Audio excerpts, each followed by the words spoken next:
রংপুরে জিএম কাদেরের বাড়িতে হামলা, অগ্নিসংযোগ। এদিকে আওয়ামী লীগের সবচেয়ে বড় দোসর জাতীয় পার্টি, বলছে সার্জিস। আরও জানিয়ে দেব, শীঘ্রই গণতন্ত্র পূর্ণ প্রতিষ্ঠা হবে, বলছে খালেদা জিয়া। আরও জানিয়ে দেব, ঢাকায় নিজ দেশের নাগরিকদের সতর্ক করল মার্কিন দূতাবাস।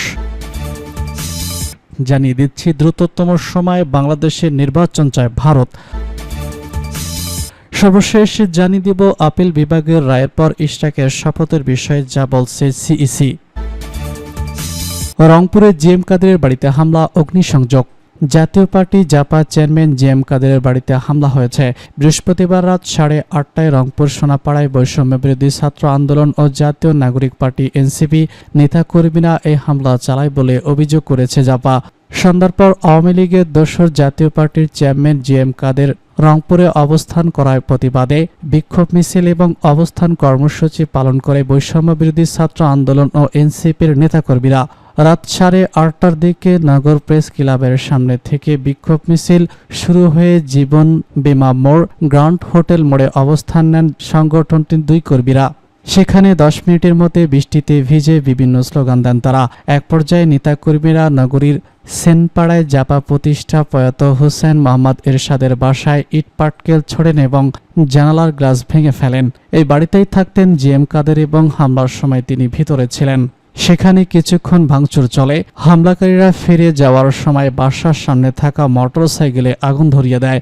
হামলার খবর পেয়ে কিছুক্ষণের মধ্যে ঘটনাস্থলে পৌঁছায় পুলিশ।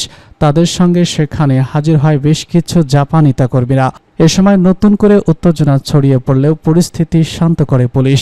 বৈষম্যবিরোধী ছাত্র আন্দোলন রংপুর মহানগর শাখার সভাপতি ইমতিয়াজ ইমতি বলেছেন, জিএম কাদের রংপুর অবস্থান করার খবর পেয়ে তাকে অবিলম্বে গ্রেফতারের দাবি জানিয়ে আমরা মিছিল করেছি, তবে আমাদের কেউ হামলায় অংশগ্রহণ করেননি। এদিকে এনসিপি নেতারা বলেছেন, আওয়ামী লীগের দোসর জাপার শীর্ষ নেতা জিএম কাদের রংপুরে অবস্থান করার প্রতিবাদে আমরা মিছিল করেছি।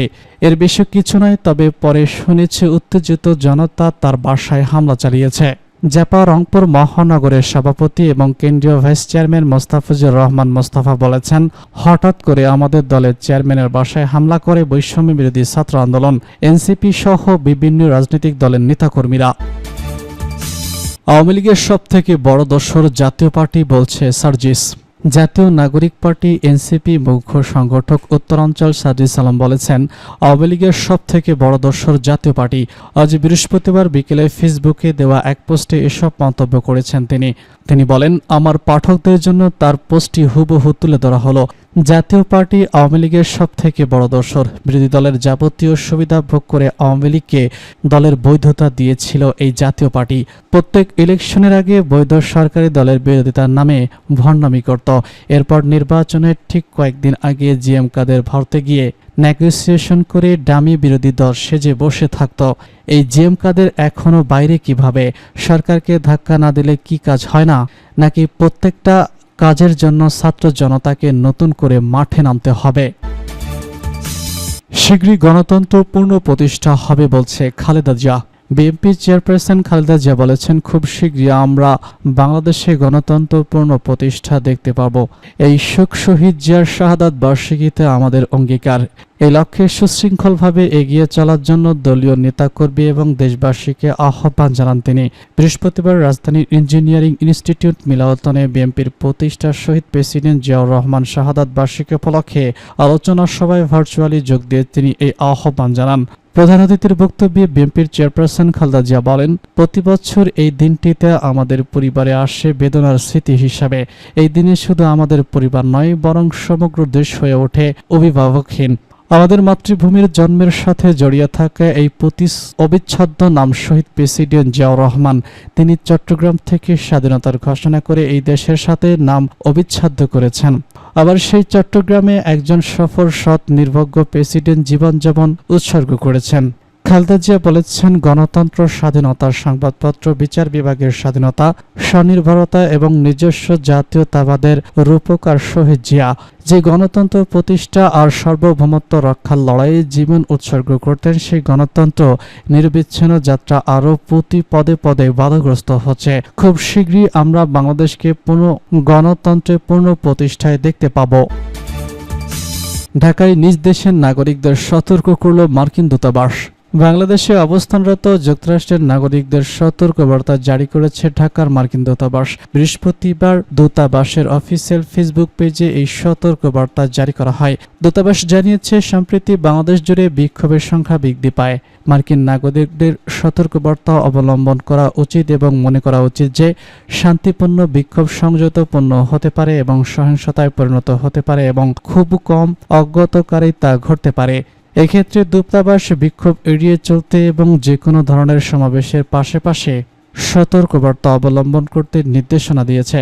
দূতাবাস জানিয়েছে, ব্যক্তিগত নিরাপত্তা পরিকল্পনা পর্যালোচনা করুন, স্থায়ী ইভেন্ট, আপনার চারপাশের সম্পর্ক সচেতন থাকুন এবং আপডেটের জন্য স্থায়ী সংবাদপত্রে নজর রাখুন। দ্রুততম সময়ে বাংলাদেশের নির্বাচন চায় ভারত। দ্রুততম সময়ে বাংলাদেশের নির্বাচন চায় ভারত। দেশটি জানিয়েছে, ভারত বাংলাদেশে দ্রুত সময়ের মধ্যে অন্তর্ভুক্তিমূলক এবং সুষ্ঠু নির্বাচন চায়। বৃহস্পতিবার ভারতের পররাষ্ট্র দপ্তর ব্রিফিংয়ে এক প্রশ্নের জবাবে মুখপাত্র রণধীর জয়সাল এসব কথা বলেন। তিনি বলেন, দ্রুত সময়ের মধ্যে অন্তর্ভুক্তিমূলক এবং সুষ্ঠু নির্বাচনের মাধ্যমে বাংলাদেশের জনগণের ইচ্ছা এবং মাউন্ট নিশ্চিত করতে হবে। জয়সাল বলেন, বাংলাদেশের নির্বাচনের ব্যাপারে আমাদের অবস্থান খুবই স্পষ্ট এবং আমরা ধারাবাহিকভাবে তা বলে আসছি। বাংলাদেশের উচিত দ্রুততম সময়ের মধ্যে একটি অন্তর্ভুক্তিমূলক, সুষ্ঠু এবং অবাধ নির্বাচন অনুষ্ঠানের মাধ্যমে জনগণের ইচ্ছা এবং মাইন্ড প্রতিষ্ঠা করা। এর আগে বাংলাদেশ একটি অবাধ, সুষ্ঠু এবং বিশ্বাসযোগ্য সাধারণ নির্বাচনের প্রস্তুতি নিচ্ছে বলে জানিয়েছে অন্তর্বর্তী সরকারের প্রধান উপদেষ্টা ডক্টর মোহাম্মদ ইউনূস। জাপানের টোকিওতে অনুষ্ঠিত ৩০তম টেক্কাই ফোরামে বক্তব্য দেওয়ার সময় তিনি এসব কথা বলেন। ডক্টর ইউনূস বলেছেন, আমরা এমন একটি অবাধ, সুষ্ঠু, গ্রহণযোগ্য এবং অংশগ্রহণমূলক সাধারণ নির্বাচনের প্রস্তুতি নিচ্ছে যা ন্যায় বিচারের, সমতা, স্বাধীনতা এবং মানুষের মর্যাদা নিশ্চিত করবে। এর মাধ্যমে গণতন্ত্রে একটি শান্তিপূর্ণ ও কার্যকর রূপান্তর ঘটাবে। বর্তমানে অস্থির বৈশ্বিক প্রেক্ষাপটে জনগণের ক্ষমতায়ন এবং তৃণমূল পর্যায়ের নেতৃত্ব আগের যে কোনো সময়ের চেয়ে অনেক বেশি গুরুত্ব পেয়েছে। তিনি বলেন, অনেক চড়াই উতরাইয়ের মধ্য দিয়ে ক্ষমতায় আসা এই সরকারের মূল লক্ষ্য দেশের মানুষের আকাঙ্ক্ষা পূরণ। এ সময় রোহিঙ্গা সংকট, বাংলাদেশের মানবিক ভূমিকা এবং জাতিসংঘ শান্তি রক্ষার সক্রিয় গ্রহণের কথাও তুলে ধরেন প্রধান উপদেষ্টা। আপিল বিভাগের রায়ের পর ইশরাকের শপথের বিষয়ে যা বললেন ইসি।